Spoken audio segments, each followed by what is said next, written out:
Эгерде беттин слойлорун алсак, вот допустим кестик, адамдычы бетин кестик, это слой, как пирог, да? Астыда у нас находится что?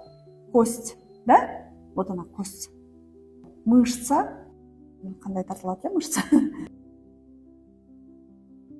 Потом у нас жирочек, да, какой-то? Жирочек. Ну, фасция здесь идет такая тоненькая. И вот здесь кожа. Сама кожа. Вот в разрезе. Правда? Брыш. Кайсы жерде пайда болот? Ошого жараша. Эң көп брыш, эң биринчи брыш кайсы жерде пайда болот, кыздар? Кто знает? Брыш 3 чоң сүйектен пайда болот. Первое. Самая важная причина – это тери чөйүлүп калат.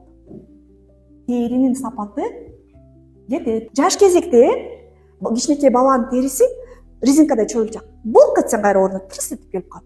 А биздин тери уже андай эмес. Возраст өткөн сайын уже чөйүлсөң, уже чөйүлган бойдон кала берет. А кийин уже чөйүлсөң, наоборот, жолуп калат. То есть, в первую очередь, теринин сапаты бузулат, теринин качествосы жок болуп калат. Качество кожи. Экинчи, мышцалар, булчуңдар спазм болуп калат, тырышып калат. Например, жаш бала жадырап күлүп туруп эле ыйлап жүрөт. То есть анын териси чоюлчак болот да, мышцалары слабый болот. Мимикасы бат өзгөрөт. А биздики болсо байкайсыңарбы, көп аялдарга бети катып калганда бир положенияда.